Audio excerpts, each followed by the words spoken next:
Okay guys, உங்கள் scarf எடுத்துகிட்டு நல்லா ரோல் பண்ணிவிட்டு ரைட் ஹேண்டை பாக்கெட்டில் சொல்லிட்டு லெஃப்ட் ஹேண்டை வாயில் வச்சுக்கணும். வாயில் வச்சுட்டு லுக்கு லெஃப்ட் ஹேண்டால் ஹோல்ட் பண்ணணும். இப்போ லெஃப்ட் லெக் கிராஸ் ஆகும் ரைட் ஹேண்டால் ரோல் பண்ணிவிட்டு ஹிப்பில் ஒரு ஹிட்டு.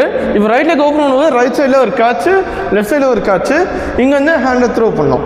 இன்னொரு வாட்டி லெஃப்ட் லெக் அப்படியே கிராஸ் ஆகும்போது ஹேண்ட் ரோல் பண்ணிவிட்டு ஹிப்பில் ஒரு ஹிட்டு, தென் கேட்ச் பண்ணிவிட்டு உங்கள் ரைட் ஹேண்டால் ஸ்கார்ஃப் இப்படி பிடிச்சிட்டு இங்கே அப்படியே ரைட் சைடில் உங்கள் ஷோல்டரில் போடணும்.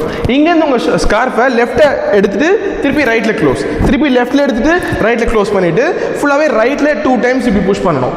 திருப்பி லெஃப்ட்டை அப் பண்ணிவிட்டு ரைட்டில் ஹோல்ட் பண்ணிவிட்டு திருப்பி லெஃப்ட்டில் ரிமூவ் பண்ணிட்டு ரைட்டில் போட்டுட்டு இப்போ லெஃப்ட் சைடில் அப் பண்ணிவிட்டு ஸ்லோவாக பண்ணிவிட்டு திருப்பி க்ளோஸ் பண்ணிவிட்டு ரைட் ஹேண்ட் சைடு இப்படி த்ரோ பண்ணணும்.